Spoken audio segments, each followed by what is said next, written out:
All right, thank you for those who came. Appreciate your attendance.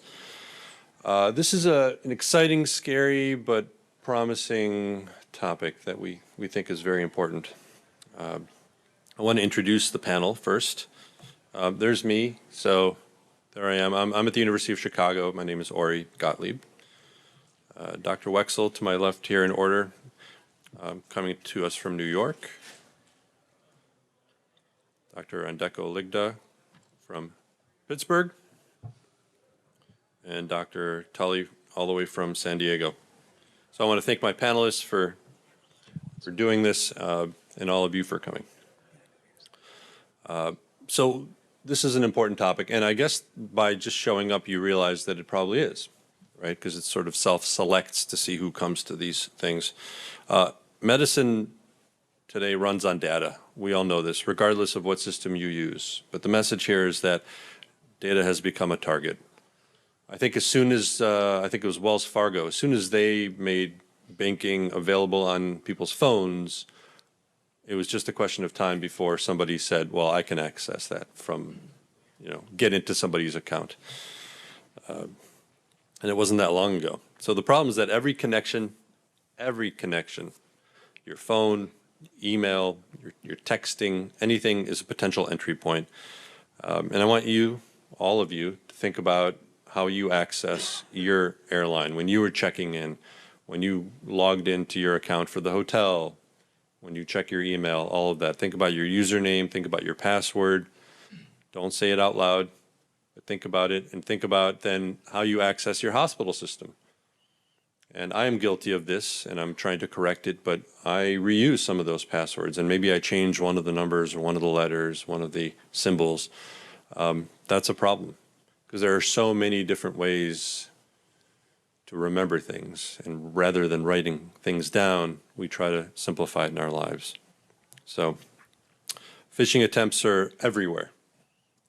Besides the ones that we send to our own people in our own hospital, there are real phishing attempts, and we've all seen them. Attacks are on the rise. So 92% have reported at least one cyber attack in the last 12 months. They're climbing and climbing and climbing every single year. Ransomware is by far the greatest threat. I assume all of you know what ransomware is, but in case you don't, I will say that people get access to the system and then they encrypt the files. And then they basically have a key, and only their key will unlock those files. So you no longer have access to your files, and they ask you for a ransom in order to unlock the files. So that's ransomware, and it is the biggest threat to healthcare security. It is up 32% from the first quarter of 25 from last year's first quarter in 24. It's a global issue. We'll talk about United Health briefly. 190 million people and their charts were affected in the UK and in the US. $77.5 billion. The average breach costs about $11 million. And it's always a question of, do you pay? When do you pay? And is there a promise of getting your data back? 2024, there are the numbers, patient records exposed. When we first started with the EMR, it was all about the breach and contacting the FDA and the security of our information. Millions and millions of dollars are at stake. And it's not just the ransomware, right? It's the, now you can't bill, now you can't access the system, now you have to cancel cases. You might have to shut down the operating rooms. You might have to delay a lot of things. You might lose not customers, but patients to other systems that don't have these breaches. So a huge cost to the system. But more importantly, it's about the patient, right? And so just imagine you're the patient and you go to university system hospital in your city or community hospital in your village or whatever. Now your records are gone. Clinicians caring for your loved ones suddenly don't have any records. They can't log in. They have no idea if you have an allergy to something. Was this the patient that was had the history of this or that? It's all in the system. And if you trust the downtime computers, I don't know if any of you have actually accessed downtime computers in your hospital, but make sure you do, because most of the time they are useless and not created by clinicians. So make sure you do review all of that at your institution. Scheduling suddenly becomes a problem. Getting results back is a problem. Patients' families calling in to find out status of their loved ones can't access the hospital because it's not just the electronic health record that goes down. It could be paging, the phone system, voicemail, all of that can go down as well. So healthcare is scary enough. We don't need this on top of it. And yes, this introductory session is all about scaring the audience into understanding the seriousness of this. So have you ever received an email or text claiming to be from IT asking you to verify your credentials? Yes, I hope that you don't respond to those, but I think we've all sort of seen them. How about read an email from a company? It looks like a legitimate company. They have the letterhead, everything is there, it looks legitimate, asking you to click to verify to clear up a problem. Maybe there was a problem with your account. Maybe it was a purchase that you allegedly made and you're like, oh no, I didn't buy a new computer. Let me click on this and find out what's going on. Maybe you've seen a text. It's been too long. You have no idea who it's from, but oh, maybe you got a new phone. Maybe they changed their phone number. Maybe you click on it and try to figure out what's going on. Some of these are phishing. Some of them are identity theft. But from a healthcare point of view, they just need one point of contact, one point to get in, and it leads to another, and then they take advantage of the access. So I'm going to fly through these to give my panelists time, but $67 million of losses for universal health systems in the UK, but also in the US, 400 plus facilities. That was just 5 years ago. Riverside, patient records, $2.3 million. System was down for a month. In Chicago, Children's Lurie's was affected. They were down for 6 weeks. And that's a children's hospital. These are evil, evil people. They don't care. And these are children in the ICUs, and suddenly families can't access doctors to find out what's going on. So very serious stuff. Third-party vendors are also a source of weakness. We are a very complicated system. Every hospital is, and we have a lot of different vendors, and we have to give them some access, and we trust that they're going to respect the access that we give them. We have to control the access. But then every now and then we have new people that come on, and they don't have the access that they need. And so onboarding, offboarding, it's all a problem. So we have to be very careful with that as well. The most common attacks are phishing related. So that would be the email that you get says, please click on this link and verify your identity. Just clicking on the link is a problem. Adding your credentials to whatever place you go to. Oh, there's a problem with my Amazon account. Oh, okay, let me click on this link. It looks like Amazon. You put in your login and your password, and suddenly you've given up your information. Now, maybe that's just Amazon, except that there are a lot of people out there that have the same password for Amazon that they do for their hospital. And so any bit of information that people collect can be used to gain access. Not every institution uses MFA, multi-factor authentication, right? That's the one where you log in and it says we have to verify you, and then you get the text, maybe you get the email, retinal scans, fingerprint scans, all sorts of things in the future, but not every institution uses them, but that's a problem. So why is healthcare so targeted? And it is. It's more than any other industry. This is valuable stuff. These medical records are worth a lot more than credit card numbers. Life-critical services puts pressure on the victims. So if I'm a hospital administrator, I don't want to look bad. I want my patients to feel that they trust me. I want this to go away. I'm a victim waiting to happen. Many legacy devices, we don't keep things up to date.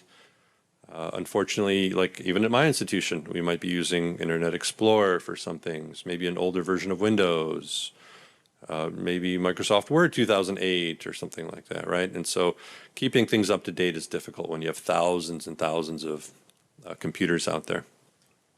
Would you trust a hospital with a recent breach is the next question.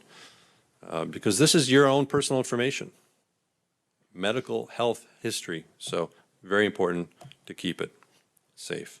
So I say you're both the problem and the solution. You're the problem because the number one breach cause is by end users who do not let's just say they accidentally click a link. And that's the biggest threat to the security. But you're also part of the solution in that you should be vigilant, you should be cooperative with your hospital, you should build contingency plans, and we're going to hear all about that from the panelists. So again, thank you for coming, and let's move along. Thank you, Ori. Thank you guys for being here. As part of talking about cybersecurity, as you work in healthcare, you'll notice that the IT departments in your institutions do some things that might not immediately be obvious why they're doing it. So we're going to be discussing a bit why hospitals do what they do and how you can be part of that solution. What we're going to be talking about is an overview of the security mindset, how security people think, how the people that run the IT at your institutions think. What are some of the requirements that they operate under for IT security? And then what are some good strategies that you can do to support good security? Where'd the clicker go? We lost it. It's all good. So let's talk about a security mindset. How do security people think? There are a lot of people that'll look at this and say, ooh, ant farm. It's a fun thing. It's available at online vendors, at toy stores. But in addition to getting the ant farm, security people are going to look at this and say, includes ant voucher. I can buy this and I can have somebody mail live ants to any address in the United States of America. And so security people are wired to kind of see cracks in systems, and they have an uncommon talent to see opportunities to compromise or break systems that other people might miss. Good security people know that the bad guys think this way, and so here's an example of how security-minded people might think. We were putting this panel together, and Ori said, let's try and spearfish the audience. Spearfishing, as compared to regular phishing, is sending specific emails to specific recipients that look like something they might otherwise expect. It's not, hey, let's send this to the whole world, but let's target the subset of people or a specific person, make them think it's legitimate. And after that suggestion came up, I said, well, I have the ASA mailing list. And I got that because years ago, somebody at the ASA sent out a communication, and instead of putting everybody's email address in the BCC field, they put it in the to field. And security-minded people go, ooh, that's interesting. It's like mailing live ants. The problem from a security point of view is you only have to mess up once ever, and somebody's going to hold on to that. And of course, the rest of the panel said, well, the ASA is going to kill us if we try and do this. But then I thought about it more, and we realized the ASA mailing list is available to the membership. And if you look downstairs at the show floor, how many of the vendors that are here today would love to have a mailing list that's current, up to date for the entire ASA membership? Half of us are using business email addresses. You get to know where we work just by looking at the right-hand side of the address. And then you realize the ASA charges $10 for a medical student membership. From a security point of view, the ASA values our membership mailing list at $10. Again, you see cracks, there are things that are out there. So what might a spearfishing email look like? There's an email that I got at work one day. I work at Westchester Medical Center, part of the WMC Health healthcare system. And clearly anybody can go online, find the graphic of, what's the logo for our hospital, send this kind of email to everybody with an email address that ends in at Westchester Medical Center, start at AAAA, run through ZZZZZ. So does that logo mean we know this is a real email from Westchester Medical Center? My institution helpfully on all external email puts up a whole bunch of warnings telling you to be careful. And then, as Ori was alluding, we've got the big button, click here to view your bill. That might be where the payload is that's either going to deliver some malware to a computer or take you to a website that says, please give us your credit card number.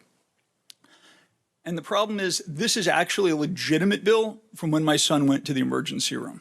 My point is, it's incredibly hard to tell whether or not something is a real email meant for you, whether somebody's spearfishing an entire organization, and what's real and what's not.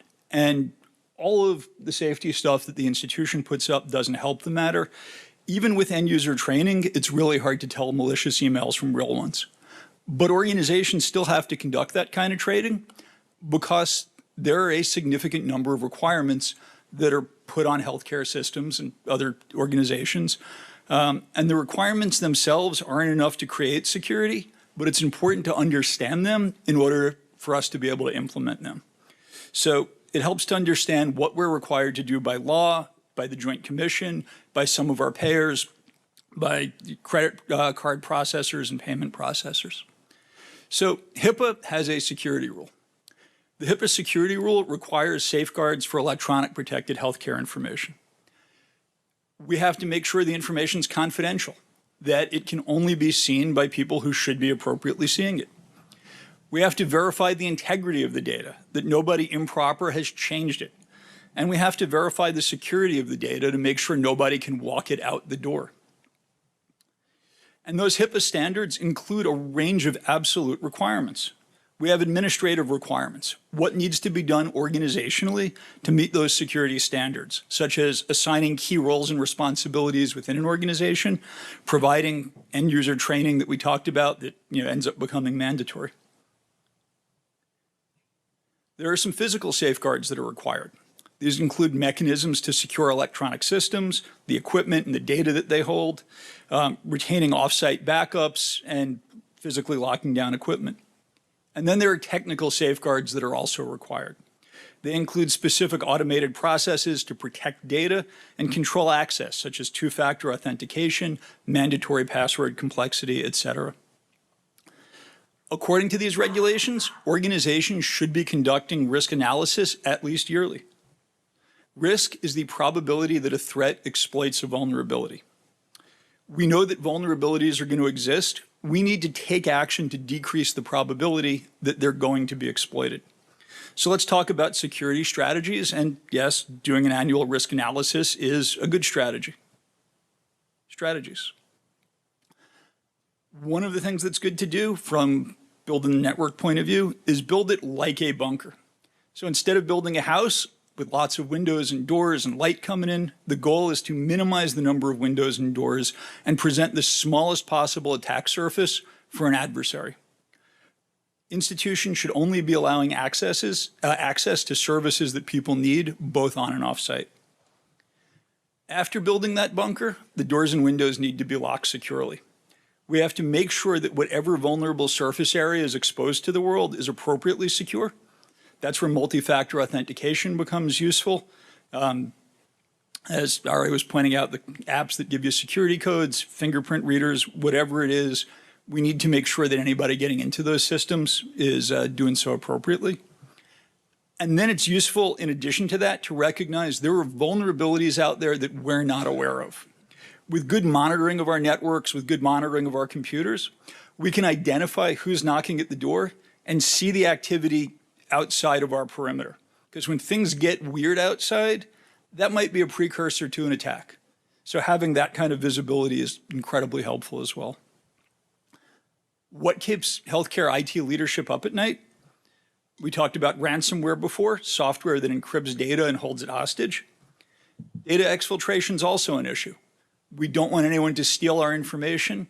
We don't want anybody publishing confidential patient records or information. And compliance is incredibly important. There are mandatory requirements where if you don't do the required task, you face penalties. Fortunately, there's been very little out there in the way of actually altering patient data or altering the therapies that patients receive, like having an insulin pump deliver too much, a radiation therapy device deliver too much. That's not what we tend to see that we know of. So how do institutions protect their network? Well, it's helpful to ask, how many anesthesia machines do you have on your campus? I'd bet everybody here can answer that. Maybe you've got a machine in the basement or a spare machine in the closet, but we can know what that number is.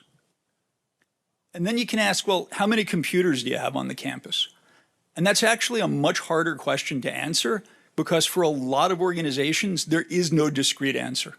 Maybe there are machines in the basement that are turned off. Maybe there's somebody who left their job a couple months ago and the computer's been powered off for a while. And whenever any of those machines get pulled back into service, whenever somebody new starts and you take a machine out, those are computers that haven't been receiving updates for a while. They haven't been receiving security or software updates. And that becomes a huge problem when they go live on the network. Endpoint monitoring is one way that we can identify vulnerabilities in computers and ensure that they're addressed. All of those computers that are on the network are endpoints. Endpoints are how IT people describe anything that sits on their network. One of any IT department's primary responsibilities is to identify vulnerabilities and prevent cyber attacks. To do this, they've got to make sure that all of the computers remain up to date and secure. So endpoint monitoring ends up becoming a requirement because it's a very good and effective strategy. We talk about requirements. There's also an issue with checkbox compliance. The HIPAA security rule requires adherence to a wide range of process measures. But there's a difference between process measures and outcome measures. This is as true in IT as it is in clinical care. We have requirements to take action as a process measure to keep patients normothermic. There's no actual requirement for targets of what's the temperature for the patient actually going to be. So we've all seen, you put a bear hug around a patient, you document, you did the process of trying to manage their temperature, but you don't turn the bear hugger on until we're done prepping and draping and the patients get cold. It is as important to shoot for good outcomes as it is to follow the actual processes that are required in IT as it is in clinical care. Achieving good outcomes is much harder than just checking a box that you did the thing. We should be shooting for good outcomes rather than just checking the box. So CrowdStrike Day. CrowdStrike Falcon is endpoint monitoring software that many hospitals and businesses use. Last July, CrowdStrike pushed out an update to all of their clients. That update went through. Many hospitals checked the we use endpoint monitoring software box on their security audit. They did their risk analysis. We checked the box, we did it. CrowdStrike pushed out a bad update that ended up making it impossible for any computer running their software to boot at all. That left about 1/3 of American hospitals without an EMR, without any computers, and even if you had downtime computers, those weren't booting either. Many hospitals and surgery centers were dead in the water, just as if they had been hit by a malicious attack. If one of the goals of security is to prevent downtime, this bad update was indistinguishable from an actual attack.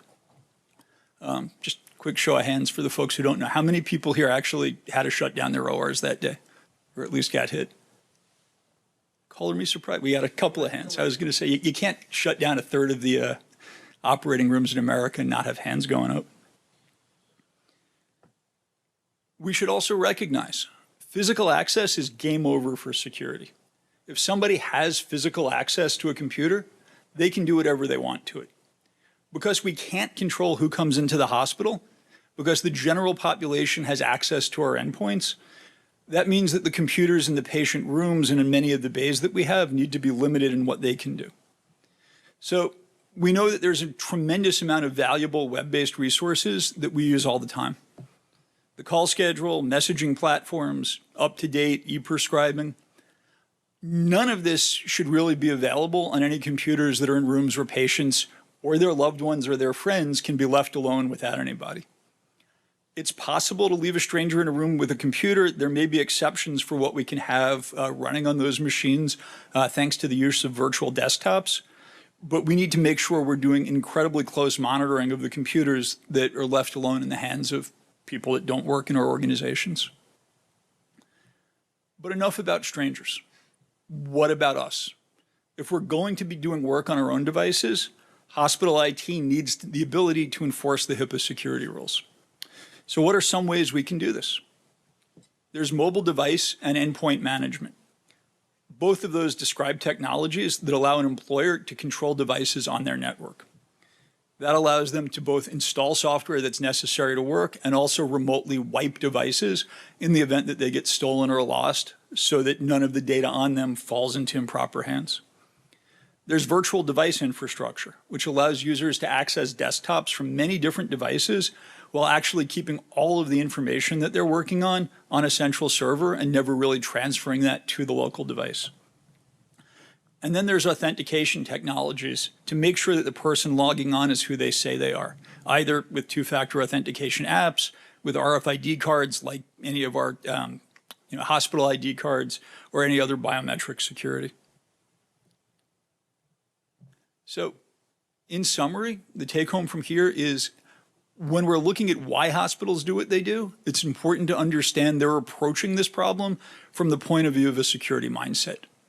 And the good guys and their adversaries may think differently than a lot of other folks out there. A lot of the decisions driven in healthcare IT are driven by security requirements imposed upon us by law like HIPAA, by the Joint Commission and others. And it's important for institutions to be able to have secure endpoint monitoring, both of their own endpoints within the institution, as well as mobile devices that people are using to get work done. Thank you.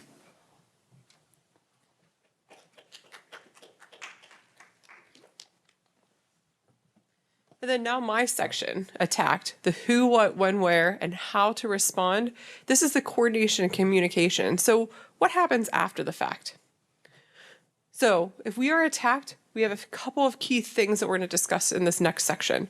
We're going to recognize who those key stakeholders are and who are going to be involved in responding to the cyber attack. We're going to understand the actions, or the what, for what we need to do to maintain patient safety and effective communications throughout this situation. We'll appreciate that urgency, the when, of rapid reporting, even something minor, and escalation of how we can minimize harm at the ultimate effect. And then we're going to apply these clear communication strategies, or the where, so between clinical teams, hospital leadership, and the external partners who may be brought in to assist or called upon to help. So when we think about the clinical operations and the patient safety, all of this depends on rapid and clear communication. If we have delayed information, you don't think you clicked on the incorrect link, you don't think that what you're seeing, oh, maybe this is just some sort of update. If you have that initial delay, it can lead to delayed recognition, delay in securing your network. There also may be confused communication. If communication is unclear, this can ultimately lead to clinical harm. All of this is a cybersecurity team response, so everyone involved is actually a stakeholder in this process. The number one cause of breaches, those phishing emails, those weak passwords, the accidental clicks. We've all accidentally clicked on a link. You're scrolling through your phone, you click something, next thing you know, some pop-up happens. That can be step one. So this number one cause is human error. We are just as much the weakest link in this situation. We're that link that the hackers want to exploit. But we're also that solution, and we're also that strongest defense. So when we have these active practices that we're recognizing, we're there to be able to help strengthen that communication. And so we're talking about the awareness, the quick reporting, and having good cyber hygiene at the key forefront. Because employees at the end of the day are going to stop more of those attacks than firewalls. The firewalls will keep them out, but ultimately it's up to us on our end. So when we think about the who needs to respond? Whether it's clinicians, nurses, physicians, residents, students, anybody who has access, when we're here, we're the frontline reporters. When you notice that strange anomaly in your computer workstation, when you notice that maybe there's something going on, something's not pulling up, you get the blue screen of death, that's the first step that we need to be doing. The next part of who's responding are those internal, calling your IT. Who actually has their IT phone number listed in their work phone, so you know who to call should there be something that you need to report or discover? I would actually say that there's a lot of people who have no idea who to call. And so that first step of having protocols in place, of knowing who to call, having somewhere where someone can find that information, how to reach cybersecurity through the informational technology people, your hospital leadership, communication within the departments. And then also external. This is usually handled outside of your level, more at the hospital and the higher up level. But there could be vendors brought in, regulators, even law enforcement, depending upon the breach, especially if it's something like a ransomware attack or something that is more destructive. But what needs to be done? Identify and report quickly. Communicate up the chain. Know who to contact. At 2 in the morning when something happens, is it the same person you contact that it's at 2 in the afternoon? Implement downtime protocols and actually knowing how to use them. So as we've referenced the CrowdStrike or the various ransomware, like the one that took out in the United Kingdom or in the Children's Hospital or in Riverside, what are those downtime protocols? Because it may not be today that that's coming back up. It may be tomorrow, it may be next week, it may be 5 days from now, it may be 2 weeks from now.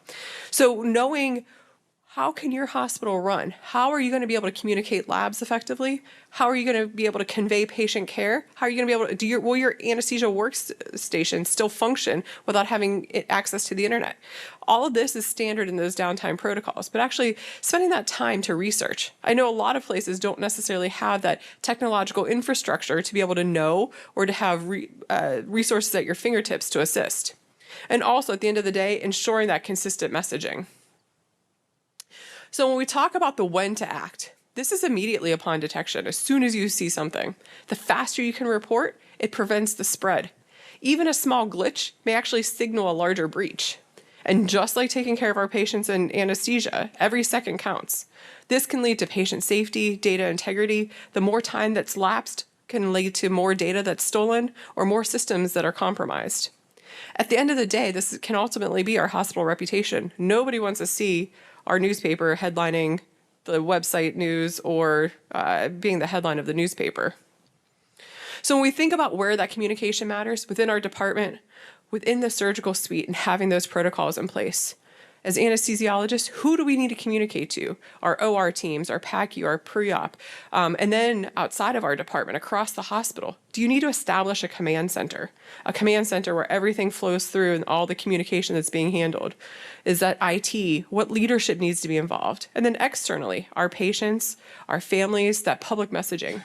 At the end of the day, a clear, unified communication reduces fear and misinformation that's spread amongst the population. When we coordinate this information, let's imagine you're in the OR, you're chilling, it's like a nice case, and your EMR locks. And you're that first person that's recognizing something's going wrong. What do you need to do? That's step one at the end of the day.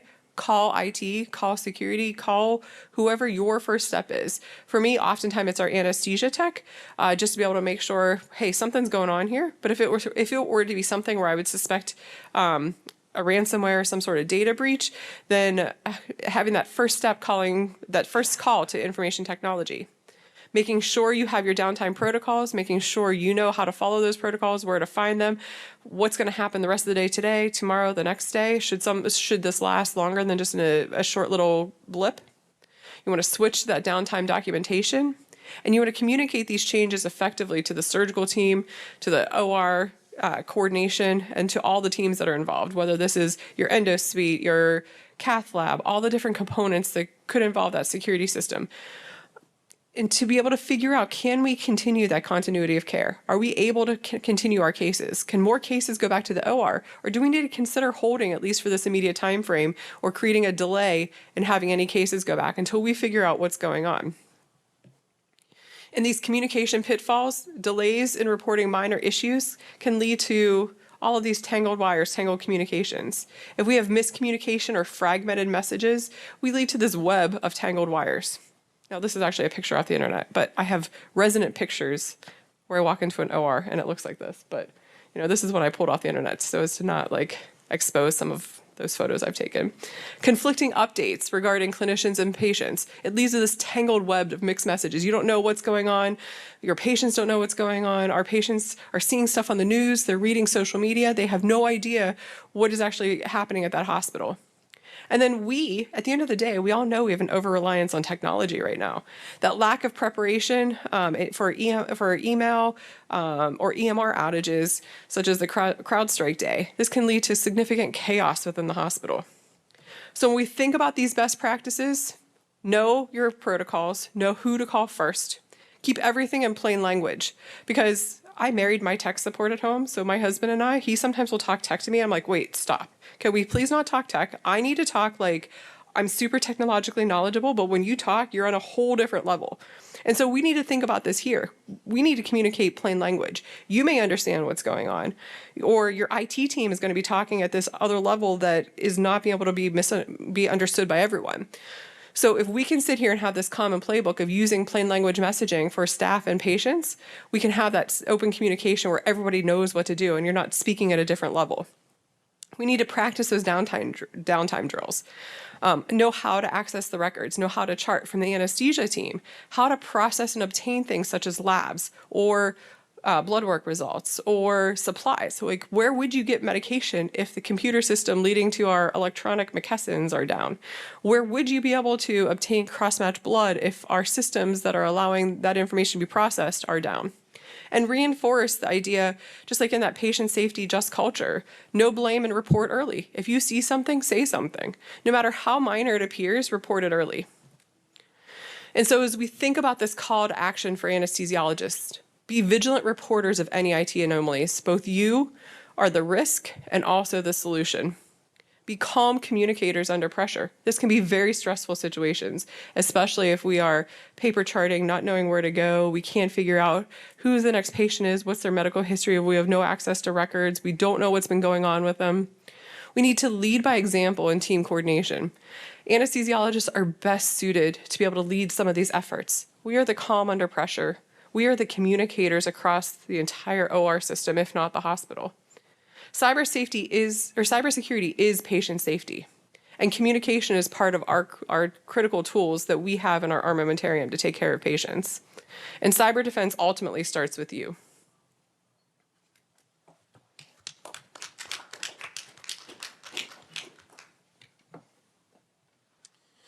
All right, I'm Jeff Tully. I'm from the University of California, San Diego. I'm going to go a little quick here so we can have some time for questions at the end. I've given some talks before and have had people come up and give feedback afterwards. Lots of good content, very interesting, but how does this actually relate to my day job? Are there ways that I can explore cybersecurity within the context of an anesthesia career? And so most of the stuff here is essentially a cribbed down version of a focal point that we published a little bit earlier in the year, but I think the take-home points are that we're actually fairly well positioned to be leaders with respect to healthcare cybersecurity from an operational standpoint. And one of the biggest misconceptions that I can hopefully address today is that you do not need to be a highly technical person in order to be a leader in this space. So I think our specialty more than others is very innovative, adopts new platforms fairly easily, but most importantly, we have a very significant knowledge of the clinical workflow, as Dr. Ligda Undeko mentioned, that spans the entire hospital. And so as I talk about some of the projects that we've done at our research center, we can get into that idea a little bit more, but I just want to say first and foremost, some of the projects that you'll hear about, not me by myself. I have a great team at UC San Diego, and it is a multidisciplinary team. So there are computer scientists, there are information security professionals, and the most exciting aspect of the work is that they are happy to have a physician who cares about this topic to dig into some of these questions with. So I would encourage you, even if you feel like you do not have a background in computer science or security, there are probably folks at your institutions or practices who may be interested in working with you. Just a quick show of hands, who here is in academics? In community practice? Does anybody currently have an operational role where it's not even a cybersecurity role, but where they work closely with their IT teams to support even basic infrastructure? Awesome. Okay. That QR code is linked to our website, and just kind of building on what some of the folks have said earlier in the panel, I think most of us are shifting a little bit from a perspective of prevention with respect to cybersecurity incidents and more of understanding how we can make systems resilient when the vulnerabilities do get exploited. And so from the standpoint of how I kind of think about healthcare cybersecurity in particular, there's really this intersection at the patient bedside that depends on operational folks like your Chief Information Security Officer, working with more technical folks like the folks who design the endpoint software or make medical devices more secure, and then ultimately us, those of us who are using these technologies at the bedside to take care of patients. And so just a couple of ways that I think folks can get involved independent of what type of system they're in.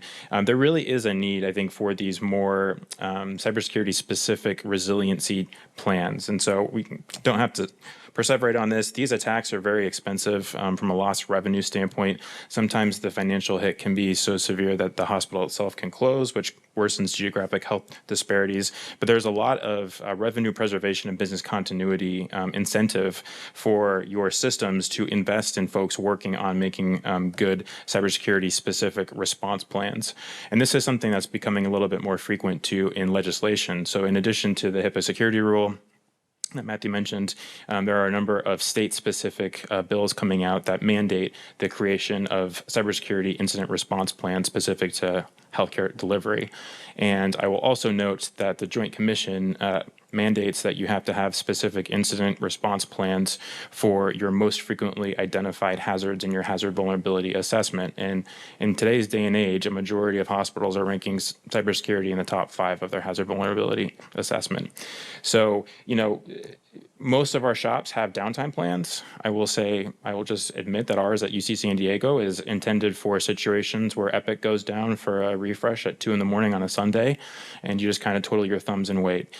Typically, we do not have the depth of workflow and business continuity and patient safety information that we need to fully sustain operations during a devastating ransomware attack or other technological failure. This was a great article that was put out by our colleagues at Lurie Children's. As mentioned, they were hit by a ransomware attack last year, and so they kind of went through their experiences and identified a number of different useful elements. I just wanted to include this one, which shows the different stakeholders that they were working with in real time. And as you can imagine, getting to know some of these folks, putting together basic operation plans or initial responses is going to be much more useful than having to make all this up on the fly. So again, I don't think it really matters whether you're at an academic center or a community practice. There is an opportunity for you to work with your information services team, some of your emergency management planners, your business continuity folks, to really try to understand how a cybersecurity incident would impact the operating room and figure out ways to make it a little bit more resilient.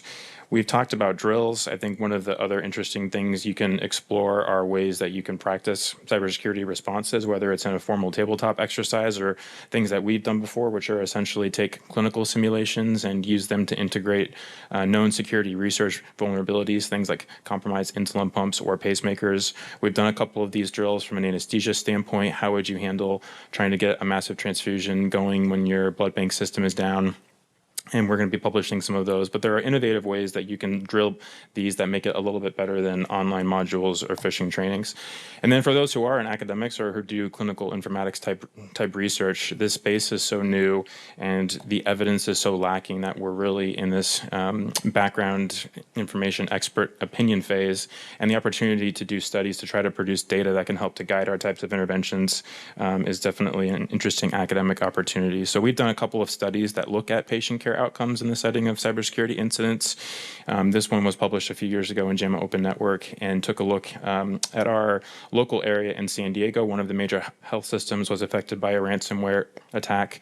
Believe it or not, they didn't want to share data on what happened with us, but we did have a ability to sort of assess the impact on our institution when all of the patients that were transferred from this shop came into our emergency department. So we saw significant impacts. And again, our system wasn't affected by the ransomware attack, but the entire regional area saw things like emergency medical services diversions that had reached record levels, even higher than that during COVID. And so understanding the regional ecosystem and how cybersecurity vulnerabilities can impact care even at unaffected hospitals is one of our areas of interest. We've started to build systems that monitor the digital availability of healthcare institutions across the world, and in doing so, try to see if we can detect behavior from publicly facing network endpoints to suggest that things might be going awry. As previously mentioned, the CrowdStrike technology failure a year ago was one such institutional impact that we witnessed. Scanning hospitals across the country, we saw significant drop-offs in their networks at the exact period that CrowdStrike update was pushed out, and published that in JAMA Network as well recently. And so I just think that there is a number of ways in which our clinical workflow experience as anesthesiologists can be leveraged, working with people who care about cybersecurity to ultimately design the types of resiliency that we need to see, because these attacks do happen and will continue to happen. So thank you.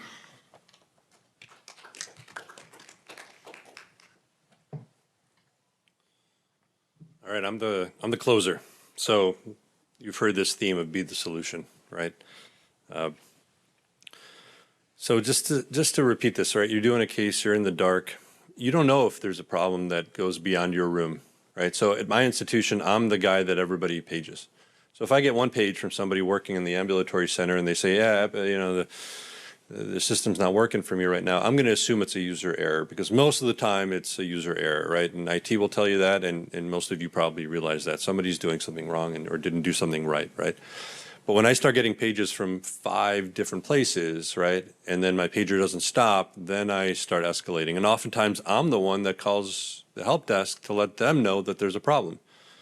And I say, is there a problem? And they say, we haven't heard anything, but now they have, right? And the fact that we are continuously monitoring patients in the operating rooms means that we're watching them more consistently than anywhere else in the hospital.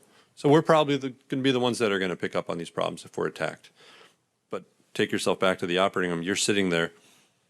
You have no idea to what extent this issue is happening. So it's now a patient safety issue. Hospitals have to invest in prevention and rapid response, and we physicians, we have to play a direct role. Join that committee, privacy and security committee in your hospital. They need clinicians there to tell them what patient care is all about. So what can or what should you do? So these are some of the things that I came up with individual suggestions for you, right? Use a password manager. It's an idea to use if you have a lot of different places. I talked earlier about reusing passwords. Please do not. It opens yourself up to just, you're now vulnerable across multiple platforms. Change passwords when you change relationships. All right, so not everybody is all that peaceful, but that doesn't just mean relationships with a special someone. Maybe it means your job, right? And so anytime something significant happens in your life, change a password. Keep your software up to date. I think we all know this. We should know this. I used to jailbreak my phone. And so anytime there was a new update, I'd be like, well, I don't know if I should do the new update because then I'd have to re-jailbreak it. And I like the jailbroken thing, and that's sort of fun. That was years ago now. Now when there's an update, I usually wait a few hours to hear if there's a catastrophic problem with the update, and then I suggest just updating your things as soon as you can. Run antivirus scans regularly. Use multi-factor authentication whenever possible. And you have an option to do that on many different platforms now and different applications. So turn them on when possible. Encrypt when possible. Even text messaging can be an issue, especially if you're using anything sensitive. So yeah, if you're just texting friends, no big deal. But if you're actually texting anything that's valuable to anyone, then consider these third-party apps that have encryption. And then limit public online data, right? So all sorts of Facebook groups that say, oh, what was your first car, right? Or your first pet's name. And I always respond with things like, password 1234. These are just phishing attempts to get more data about all of you, potentially. Maybe somebody really wants to know what your first pet's name was, and it's sort of fun. But social media is always looking for more information, and every little bit of information matters, so that when you're now applying for a loan or something and you have to verify your identity and it's a mother's maiden name or your elementary school's name, well, if that's out there, it's no longer as safe. I will admit I went to ChatGPT and asked them for some quotes. And one of the quotes they came up with, in medicine, protecting our patients means more than healing their bodies. It also means safeguarding their data, their dignity, and their trust. I thought that was nice. One thing I will say also, we had our downtime scheduled one night when I was on call for trauma, and we had a trauma that came in at 1 a.m, and I had a CRNA with me overnight, and I had a couple residents with me. We had to chart on paper. The residents had no idea what to do. We have paper charts. They're in the carts. They're very easy to use from my perspective because that's how I trained. Residents had no idea. It's not that they didn't know where to put the heart rate. It's that they couldn't put all of the things that go together into a chart onto a piece of paper. So they forgot to document the airway. They forgot to document position. They forgot to, the attending me often forgets to attest. You forget to put in the lines. You forget to put in all this stuff that is on one sheet of paper. But when you're using an electronic health record, it's not in one place, and it prompts you. Reminders, so all these things that help you suddenly are gone. When we first went live with an electronic health record, I thought we would have practice. And I would shut down the EMR and we would chart on paper. Well, that happened once. because we just became so reliant and it was not going down. And the tolerance for actually charting on paper went to nothing.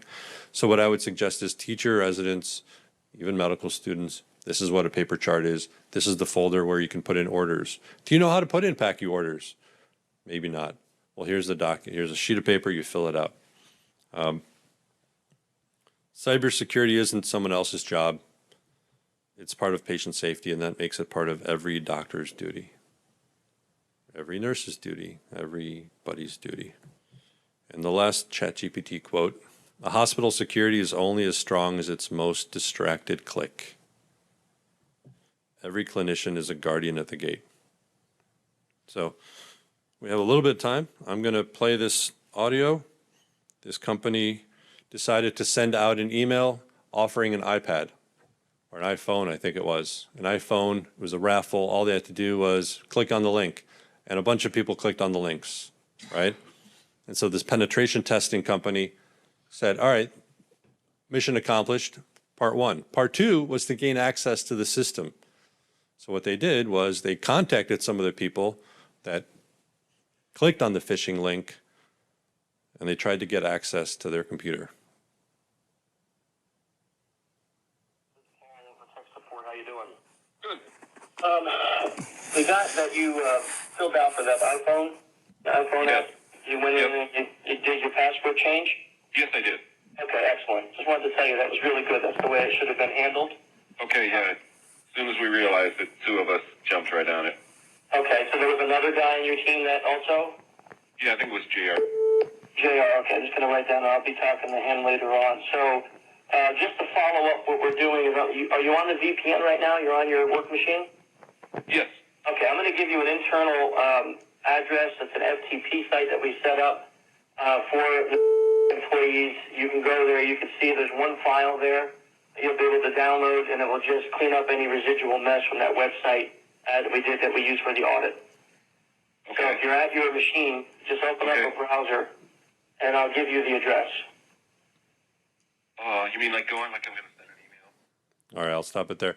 So what he does is he gives them the FTP address. The victim clicks on the FTP site, clicks on the one file, downloads the file. The computer, of course, says, are you sure you want to trust this file? It doesn't seem legit. And the guy on the phone's like, no, just blow through that. It's fine. The file's fine. And then he gets access to that computer. So they prey on people's innocence and their interest in helping. This was a poor guy who realized that he clicked on a phishing email by mistake, and now he's getting a phone call from somebody who sounds like they're IT, making it sound as if they're just trying to help clean things up after the guy messed up. So if there's a way, people will try it, and they will try to break into the system that we hold so dear. Thank you for attending. We are here for any questions at all.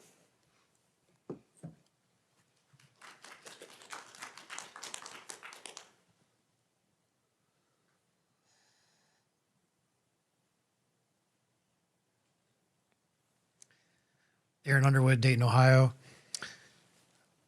The competing health system in town where I live suffered a cyber attack, and they got kind of shut down, but they couldn't access their phones, even like you said. But why does it seem like hospitals get affected by this more than other industries? And that's just my opinion. You know, like I've never had a problem going to the bank and having them say, "Oh, you can't get your money because our computers are down." You know, or you can't, just like I go to the grocery store and they're like, "Oh, you can't buy anything. Our registers are down." But at least, I don't know, 5 to 10 times in my 20-year career as an attending, since we've gone to electronic medical records, we've had, Epic's down, can't get it on the computer, you know, and things like that. Is the hospital IT community not recruiting the best and brightest to prevent these things? Or do they not have the right equipment? Are they just more valuable information they get out of hospitals? Why the bad people are trying to get to us? What is the FBI doing to stop these people from doing it and, you know, enforcing the laws that we have on the books? Thank you. I would say where there's a will, there's a way, and health systems are definitely the number one target, more than financial institutions. And so the hospital may hire the finest. But once again, It only takes a resident, an attending, anybody to click on a link, and then they have a door. So I'm not going to speak to like the hospital side of things, but from a hiring side of things, I mean, my husband works now in a cybersecurity recruiting, cybersecurity CISO type role. And it's like, I will tell you that hospitals are not paying out there what their other industries are. I mean, when there's other industries that are paying, I mean, it was a meme this week going around on social media, but when other industries are paying $600,000 for their software engineers to like sit at home to not work for the competition, like, as someone who's seen the salaries in healthcare, my husband's like, there is no way I would ever go to work for a hospital. One, because of the risk of knowing that you have an entire health system's patient data that you're responsible for. Like for him, it's much easier to work in private industry or somewhere where it's the tech world, but the salaries just aren't there in healthcare. Secondarily, like there are other industries that are paying way more with far less risk from a protection side of things. And so, yeah, so the hospitals also, because of the patient safety, the HIPAA, the data release, the breaches, the fines that could be involved, like the ransomware is just so much higher because they know that the hospitals are going to pay. And some of my other panelists may also be able to attest to other aspects. Yeah, and I think it's also worth pointing out on CrowdStrike Day, there absolutely were banks where if you walked into your local branch and said, I want to take out money, they told you, come back tomorrow. But when we mention banks, it's important to realize if you rob a bank, the FBI will hunt you down. For a variety of just cultural reasons, we don't have a polity that has decided if you rob a hospital, you will get the same law enforcement response as if you rob a bank. And Jeff may be able to speak to more of that as it's evolving. Yeah, so I think just from a threat actor standpoint, these are largely criminal gangs operating out of Eastern Europe, North Korea, and a couple of other hotspots. And so it's a lot harder for the FBI to like knock down their door.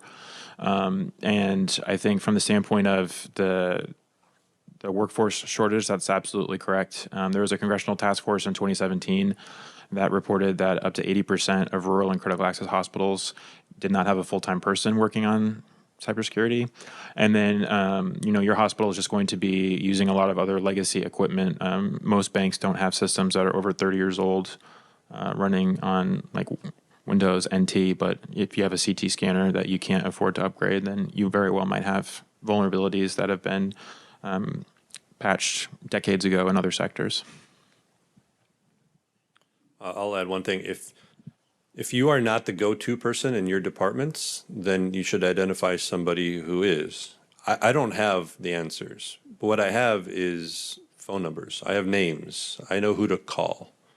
And that's my power. My superpower is knowing who to call. And so if that person doesn't have the CIO's attention or the CISO's attention, then that's a problem. Because if I raise a flag, it's noticed. So every department should have that.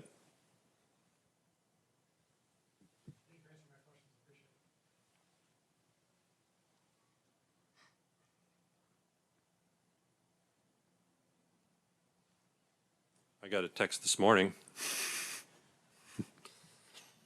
Your silence will cost you, Gottlieb. We're not going to ask again. Finish your MAGA voter profile to resolve the problem. And there's a link. So I get these all the time. I get I haven't seen you in a while all the time. I block, I delete, I report. Nothing seems to happen. But it does feel like there are just more and more spears in the air, and they're targeting us. Individually, okay, I can handle it. But the health system, there's a lot more at stake. I actually think it was pretty incredible, maybe even unprecedented, that we made it through an entire talk about technology without mentioning AI once. So kudos to us. But from the standpoint of spear phishing and the ability to craft very specialized deepfakes that sound exactly like your department chair or your hospital CISO, I think we're entering a world where it's going to be increasingly difficult, even above and beyond what we have right now, to start to identify some of those same types of attempts. Yep. All right. Well, thank you very much.